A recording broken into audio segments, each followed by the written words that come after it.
Alors, bonsoir. Voilà, ce soir j'ai décidé de faire une nouvelle vidéo. J'ai préparé aucun texte, comme c'est que mes premières, je vois pas trop l'intérêt de préparer, puis enfin, de lire des textes comme ça, quoi. Voilà, c'est pas dans mon intérêt pour l'instant. Ce soir, si je fais cette vidéo, je vais essayer d'aborder plusieurs sujets. Donc le premier, ça sera sur tout ce qui est pesticides et tout, parce que finalement il n'y a pas beaucoup d'informations là-dessus. On entend parler un peu par-ci par-là. Je vois que régulièrement à la télé ils en parlent, mais ils ne montrent que le dessus de l'iceberg en fait. C'est toute une industrie. Les gens, souvent, malheureusement, même dans leur potager sans le savoir, ils mettent des produits qui sont peu recommandés, comme le Roundup. Je pense qu'il n'y a pas besoin d'épiloguer trop là-dessus. Vous connaissez déjà le sujet. J'essaierai quand même d'y revenir légèrement dans quelques conseils de livres ou de films, de reportages à regarder. Et après, expliquer un peu pourquoi notre alimentation est quand même importante. Après, effectivement, on ne peut pas enlever le fait que ces dernières années, la situation financière a quand même baissé pour beaucoup de gens. Elle a beaucoup augmenté pour d'autres. On comprendra aussi un peu pourquoi dans certains domaines.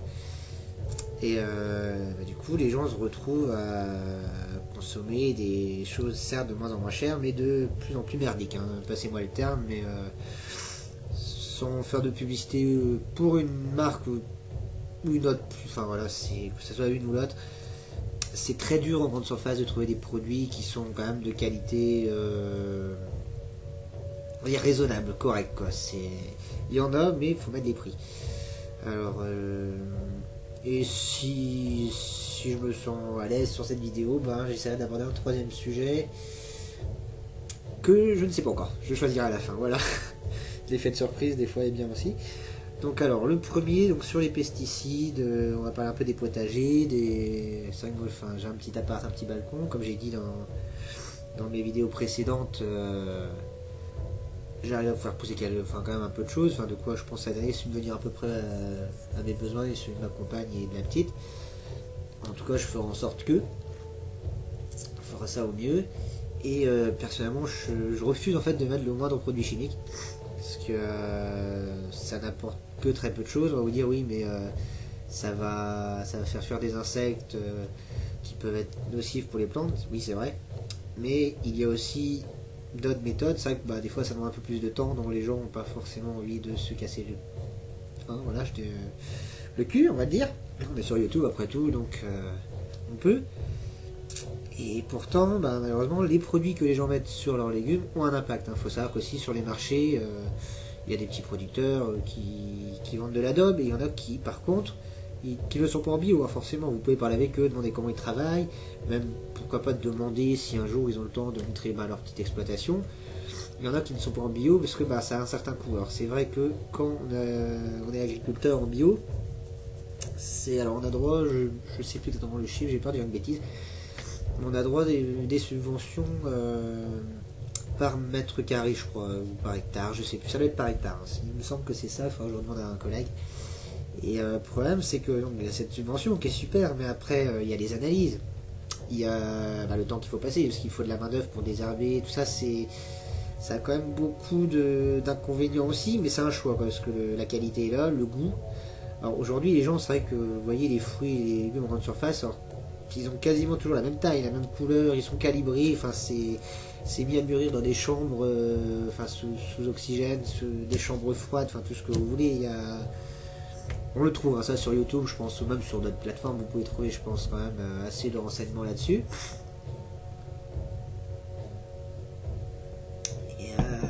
C'est dommage qu'il faut savoir aussi, ça va dans le sens des pesticides, c'est qu'aujourd'hui on entend beaucoup parler d'OGM.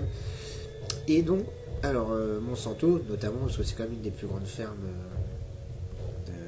d'agriculture chimique, si on peut appeler ça comme ça, c'est de l'industriel, c'est la grande industrie, quoi. C'est même plus de l'agriculture à ce niveau-là, je trouve plus le mot là, voilà.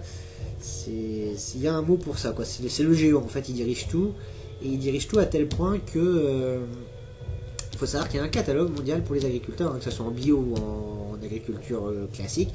Il y a un catalogue avec des semences, et il y a donc 90% quand même des variétés qui ont disparu à cause des 5 grandes fermes qui contrôlent les semences mondiales. Donc il y a Monsanto et les autres, je vous dirai pas les noms parce que j'ai pas revu les trucs sur internet, j'ai pas fait de recherche sur les noms, mais ça fait un moment que je les ai pas vus, donc je voudrais pas inventer des noms et pas passer pour un con.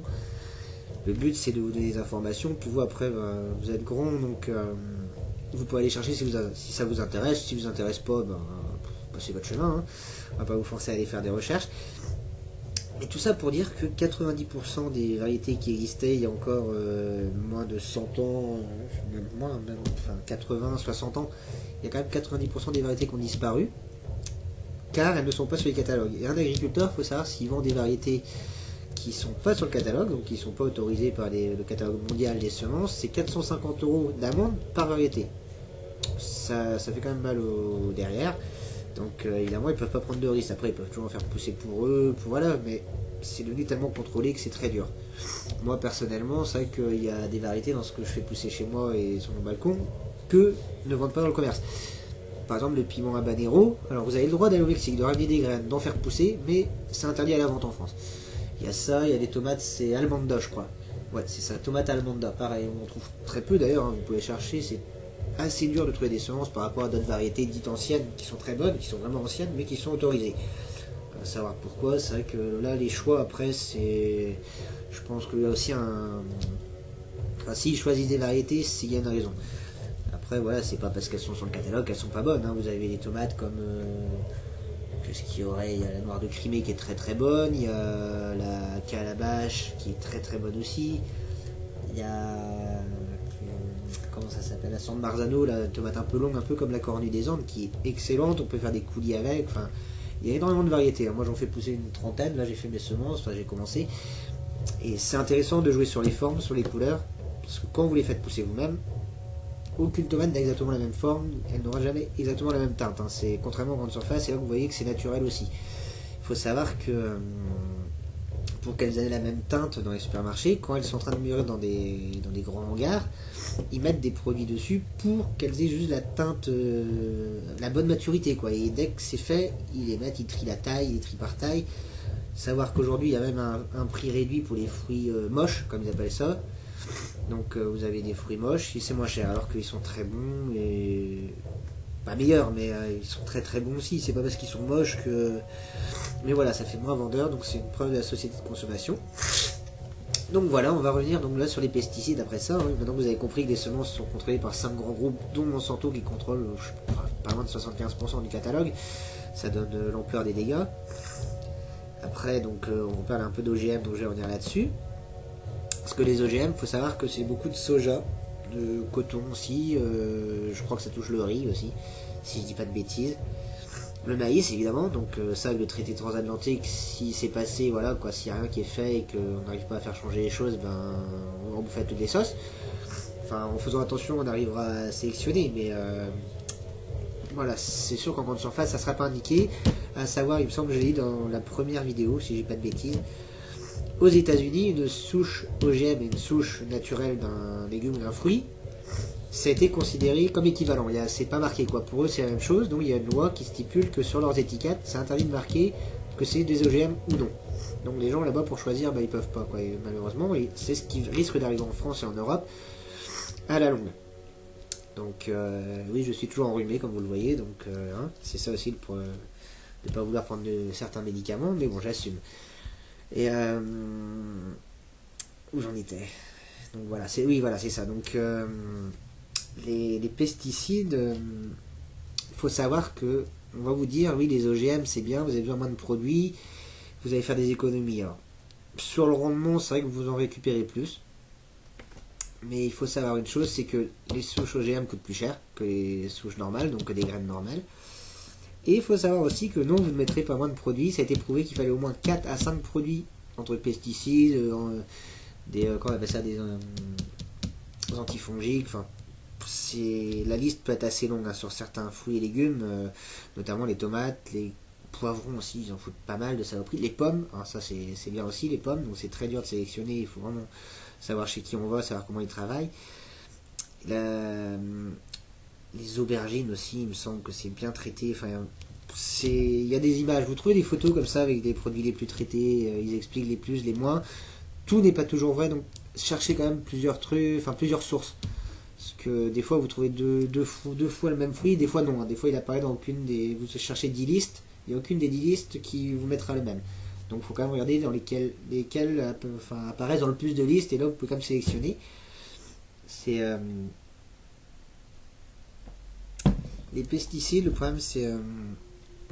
Comment on pourrait dire, ça se fait sur le long terme. Donc on va vous dire oui, rincer les fruits, il suffit de rincer la peau, d'enlever la peau, ça enlève 60-70% des traces des pesticides, c'est vrai, mais il faut savoir que tout le reste pénètre dans le légume, dans le fruit, parce que ça absorbe, la peau elle n'est pas assez dure pour faire barrière, et malheureusement aussi, ça faut le savoir, si par exemple votre producteur il est bio, mais qu'à côté, l'autre paysan qu'à côté, il remplit ses champs de pesticides, il les arrose à tout va, ça va couler dans la terre. Donc il y a toujours des traces, ça sera moins pire, mais il y aura toujours des traces. Et donc les OGM et les pesticides vont bien ensemble, parce qu'ils se sont rendus compte en Inde notamment, que depuis quelques années que Monsanto s'était initié dans leur culture, et depuis qu'ils étaient souches OGM, finalement, ils n'avaient jamais été aussi pauvres. Pourquoi ? Puisqu'il y a de nouvelles maladies qui sont apparues, qui sont résistantes aux pesticides, aux fongicides et tout ce que vous voulez. Et du coup, les récoltes étaient soit moins bonnes. Et il y avait le fait aussi qu'ils étaient tellement de produits et qui coûtent très cher. Parce que vous regardez par exemple le Roundup, qui est un truc tout con et qui est le plus connu. Le Roundup coûte quand même excessivement cher pour ce que c'est. Donc du coup, en Inde, ils décident de revenir aux souches classiques. Parce que certains sont endettés de, je crois que c'est des sommes comme 50 000 roupies. Alors pour nous, ça signifie rien, mais pour eux c'est énorme, parce que ça n'a pas du tout la même valeur. Enfin, je sais plus combien ça correspond une roupie en euros, mais c'est quand on dit 5 000 roupies, on se dit c'est rien, ça paraît pas beaucoup. C'est quand on dit je suis endetté de 5 000 euros, mais c'est momentané, voilà, c'est le temps que je récupère l'argent là, que j'ai ça peut quand même se rattraper plus ou moins facilement. Enfin, entre guillemets facilement. Eux, 5 000 roupies, et des fois même plus, 50 000 roupies, c'est sur 2-3 saisons qu'ils sont obligés de se rattraper. Donc vous imaginez le travail. Et sinon ils sont à la rue, ils ont plus de terrain, on leur prend leur terrain, on leur prend leur maison. Déjà qu'ils ont jamais été très riches de base dans ces pays-là. Donc il faut quand même éviter, si vous voyez par exemple les produits souvent qu'on voit pour les végétariens, véganes, donc en grande surface, donc Bjork et tout qui se dit bio. Alors certes c'est bio sur certaines choses, mais bien souvent quand il y a du soja, du riz, des trucs comme ça, même les végétaux, c'est souvent des OGM. Il faut que ça soit vraiment marqué dessus, cultivé en France, qu'il faut savoir qu'en France, jusqu'à là, le passage du traité transatlantique, du CETA, jusqu'à présent, Stéphane Le Foll, que je ne porte pas forcément dans mon cœur, loin de là, il a lutté justement pour empêcher qu'on autorise la culture des OGM en France. Donc, au moins un point sur lequel on trouvera un homme politique qui a fait quelque chose. Il a vraiment tout fait, quoi. Et à Nantes, vous verrez dans des reportages, il s'est fait incendier par le monde paysan dans un congrès, comme quoi c'est un enfoiré, un pourri, un connard, enfin tout ce que vous voulez. Mais il n'a pas baissé les bras. Il a dit en France, il y a hors de question, on a de la chance quand même d'avoir une agriculture avec des bons produits, on a quand même des techniques quand même assez sophistiquées. Donc voilà, hors de question de mettre des OGM. Donc, pour avoir une idée en fait des résultats à long terme, parce que le problème c'est que vous allez voir par exemple en Argentine, c'est un business, le soja OGM, en fait ils l'exportent partout en Europe, surtout en Europe d'ailleurs. Et ça sert donc à nourrir les cochons, à nourrir les poulets aussi, à nourrir plusieurs volailles, et ça nourrit beaucoup de choses. On le retrouve aussi dans des produits qui sont exportés, puis en Argentine ils sont tellement pauvres que le gouvernement ferme les yeux là-dessus, faut le savoir. Le gouvernement en fait ferme les yeux parce que c'est des rentrées d'argent énormes, quoi. C'est une exportation phénoménale. Mais à côté de ça, vous verrez dans les reportages, donc notamment, voilà, je vais vous trouver le DVD, celui-là, Le Monde selon Monsanto. Je crois qu'ils en parlent. Je sais pas si vous voyez bien parce que voilà, la luminosité est pas très bonne. Le Monde selon Monsanto. Voilà, on le trouve sur internet ou même dans les FNAC, dans les espaces culturels de votre ville. Vous le trouvez. Je crois que c'est dans ce reportage justement. C'est soit celui-là ou un autre dont j'ai omis le titre, donc il faudra que je recherche. Il y en a un autre qui est sur les graines spécialement. Et il montre des petits villages de 50 personnes, des fois moins, qui sont abandonnés. Par l'État, quoi. Je veux dire, abandonnés, il n'y a plus personne qui s'en occupe. Les gens sont pris à leur propre enfin, à leur propre piège en quelque sorte, ils doivent survivre par eux-mêmes. Donc ils sont entourés de champs d'OGM, donc soja et tout, donc arrosés de produits chimiques. La source d'eau souvent se trouve au milieu des champs, donc l'eau potable, entre guillemets, potable. Et on voit des jeunes filles, des fois de 12-15 ans, qui ont des cancers, des tumeurs, qui savent qu'elles vont mourir déjà d'ici quelques années, qui ont des maladies dégénératives. Donc imaginez votre fille de 12 ans en fauteuil roulant, qui peut même plus parler, qui peut plus jouer, il faut lui donner à manger, enfin voilà quoi. Et il n'y a rien à faire quoi, on peut pas soigner ça quoi. Une fois que c'est là, c'est tellement, le taux de pesticides est tellement énorme dans leur eau là-bas que ils savent tous qu'ils vont mourir assez tôt quoi. Les anciens sont là depuis longtemps, donc les effets justement se voient peut-être un petit peu moins, mais sur les naissances, dès la naissance, ils voient déjà des malformations quoi. Donc c'est important de s'informer là-dessus quand même. Bon après, comme je l'ai dit dans les autres vidéos aussi, il y a des gens qui s'en foutent. Mon but c'est pas de les convaincre. Mon but c'est juste de leur permettre de faire quelques recherches et au moins de s'intéresser un peu au sujet, parce que quand on le sait, au début des fois on se dit oh bon de toute façon il y a de la merde partout, ça c'est vrai, comme je le redis et je le redis encore. Mais il y a certaines choses faut éviter déjà pour plusieurs principes, même si on s'en fout de sa santé, c'est toutes les vies qui sont en danger ailleurs. Hein. Tout le fait d'enrichir aussi ces grands groupes qui se nourrissent grâce à ça, hein. C'est votre argent qui les nourrit, hein. Quand vous achetez des trucs, Monsanto ils ont des partenaires, votre dentifrice vous prenez le Signal, il y a des produits, je dis n'importe quoi, la réglisse ou l'amande, vous pouvez être sûr c'est des souches Monsanto et c'est des trucs c'est des trucs très basiques, dégueulasses quoi. Enfin c'est le but, c'est pas de ne plus manger, le but c'est d'essayer de manger peut-être un peu moins et de manger mieux, et au moins d'éviter les pires. On peut pas tout éviter, quoique en faisant attention on apprend à décoder les étiquettes, mais ça demande un peu de temps, parce que ça vient pas du jour au lendemain. Donc voilà, je sais pas qu'est-ce que je pourrais dire de plus sur les pesticides. Le fait que ça soit des produits déjà fabriqués en laboratoire, c'est que c'est pas naturel, hein, premièrement, et puis si on vous dit de mettre ça pour donc justement oui pour avoir plus de production, c'est vrai d'un côté ça sera vrai, mais de l'autre la qualité ne sera pas au rendez-vous, dans le sens où au niveau goût ça va perdre beaucoup de saveur parce que ça n'aura pas poussé naturellement. Il y a des produits pour on va dire de mettre des engrais et tout, il faut surtout pas, ou alors des engrais naturels à base de plantes qui se font, hein. Vous pouvez acheter des graines de fleurs qui sont de très bons engrais, vous en trouverez sur internet ou dans les jardineries. Et on vous dit d'ailleurs de mettre des fois des plantes à côté de vos légumes qui vont très bien ensemble, qui les aident à pousser par rapport à ce qu'elles libèrent. C'est très intéressant à faire d'ailleurs quand on a un potager, parce qu'on apprend à la symbiose en fait de la terre et des plantes. Et enfin moi personnellement ça m'intéresse. Et faut savoir qu'il n'y a pas que les pesticides et tous les trucs antiparasites qui vont faire les insectes. Il y a des insectes, il y a des méthodes somme toute très simples quoi. Pour les pucerons par exemple, c'est vrai que c'est très très chiant parce que le puceron tue rarement une plante si elle est assez grande. Le problème c'est qu'il y en a plein, donc faut commencer tout de suite. Dès qu'il y a les premiers pucerons, il faut asperger. Vous savez, il y a le savon noir. Donc vous mettez du savon noir dans un vaporisateur, donc c'est 2-3 grandes cuillères à soupe je crois, pour en moyenne au moins 75 centilitres d'eau. Et avec ça vous pouvez mettre un tout petit peu d'huile d'olive en fait pour que ça mousse pas trop non plus. Et par contre les petites bulles de savon et l'huile d'olive en fait ça va boucher les pores sur les pucerons, ça va les faire mourir parce qu'ils pourront plus respirer.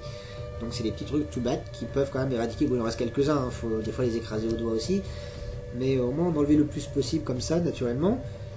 Et au moins ça abîmera pas votre plante et ça n'altérera en rien le goût.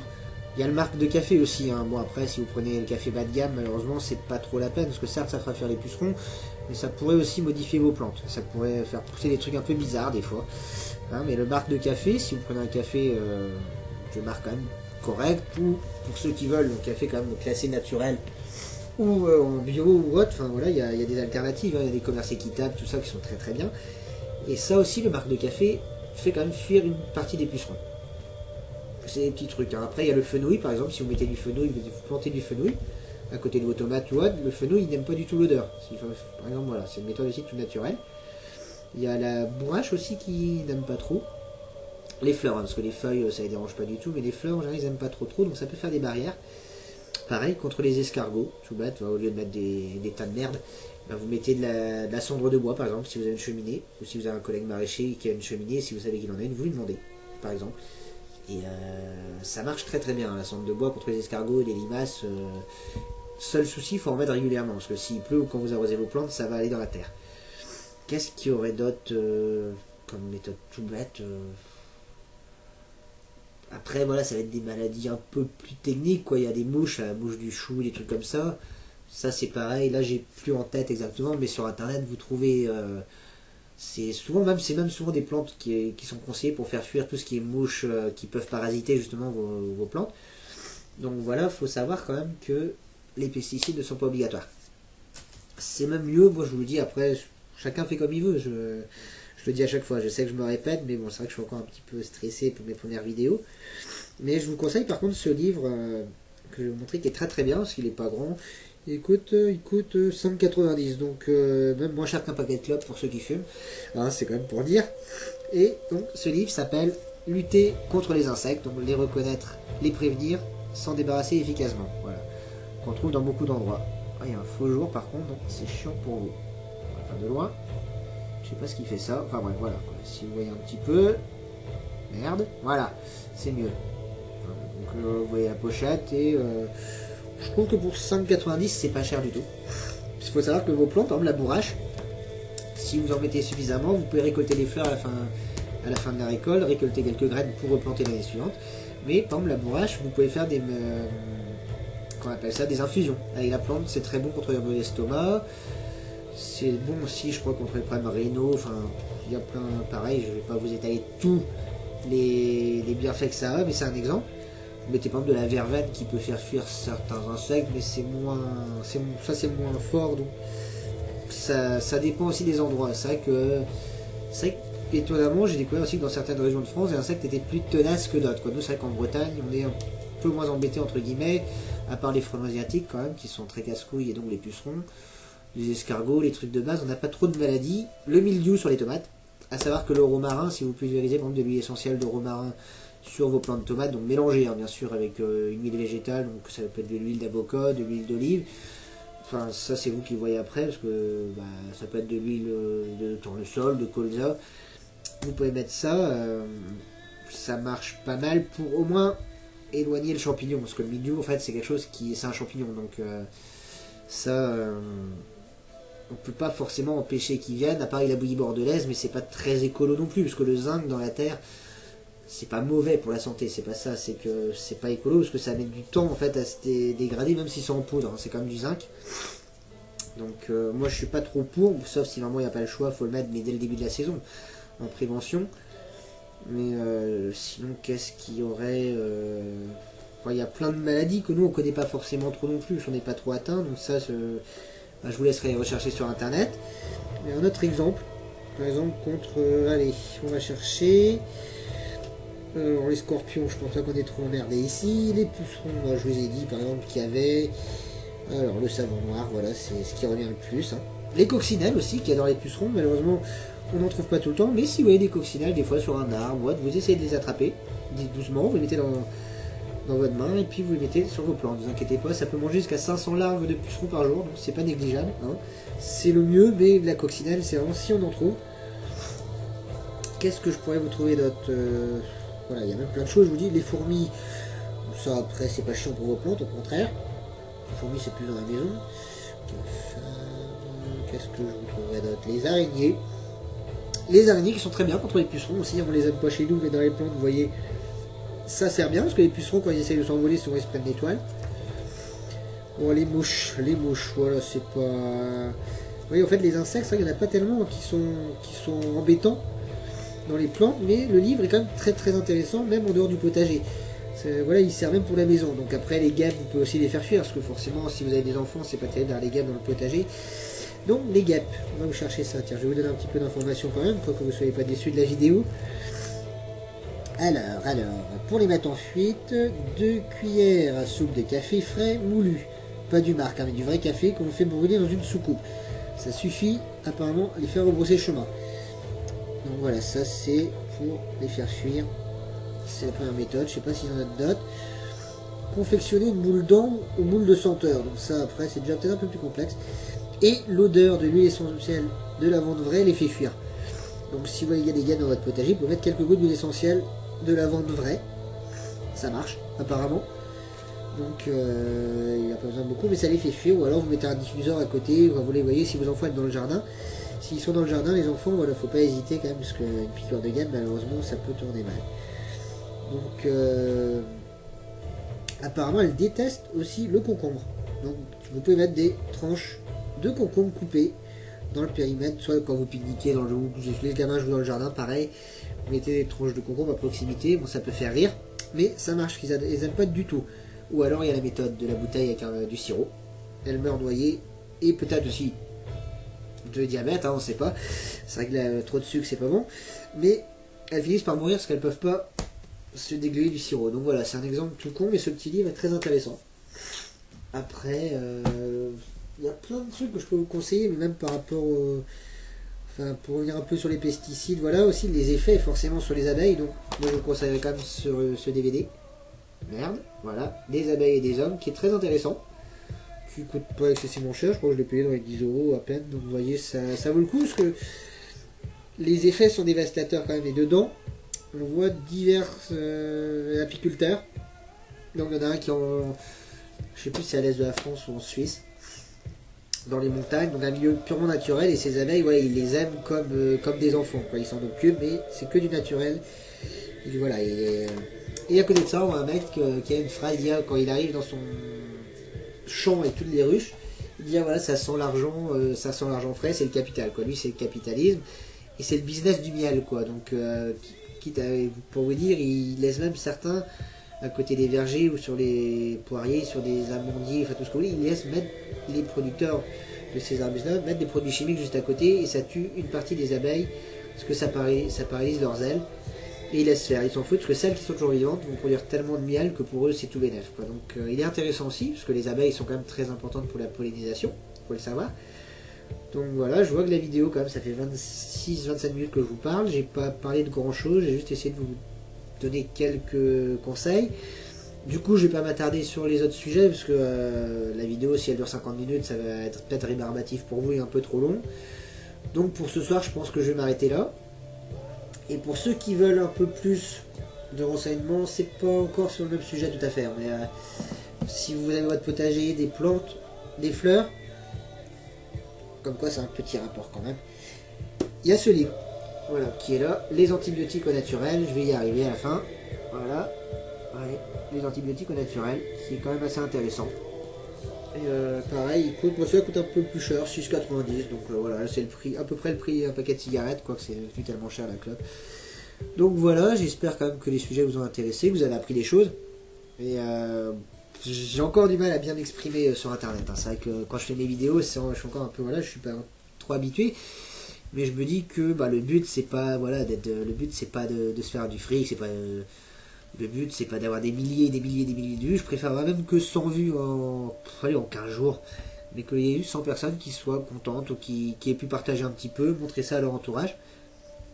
Pardon, un petit rototo, hein, ça c'est naturel au moins. Mais voilà, j'en ferai d'autres, hein, de toute façon, et j'espère m'améliorer au fil du temps. Hein, j'avoue que j'ai du mal à gérer mon stress quand même. Donc voilà, si vous avez des idées de sujets aussi, des trucs qui vous intéressent, si je maîtrise assez le sujet, je vous y répondrai même par vidéo, hein, je pourrais même vous le dire, et vous envoyer une notif ou autre, il n'y a pas de souci pour vous prévenir que j'ai fait une réponse. Après, moi j'ai déjà pas mal d'idées, le tout c'est de les mettre de réussir à les exprimer, parce que comme je vous dis, j'ai pas envie de préparer mon texte, quoi. Si c'est préparé à l'avance, je sais pas, j'aurais un peu l'impression d'être sur TF1 et de lire un prompteur, quoi. Donc c'est pas... J'ai pas envie d'être là, je veux vraiment... Enfin, j'improvise en fait, je trouve un sujet, et je me dis c'est mieux quand ça vient comme ça, au moins ça montre que c'est pas préparé, mais c'est vrai que c'est un peu chiant, parce que des fois je me répète sans le vouloir. Donc voilà, écoutez, je vous dis bonne soirée, puis essayez de vous renseigner aussi sur les sujets, parce que vous en trouverez plus, hein. J'ai pas envie de vous donner toutes les informations, parce que l'internet sert aussi à ça. Et sinon je passerai 1 heure des fois sur rien qu'un détail, donc c'est un peu long. Donc voilà, je vous dis à très bientôt, portez-vous bien, et puis surtout prenez soin de votre santé, parce que votre avenir en dépend quand même, voilà. Allez, à la prochaine.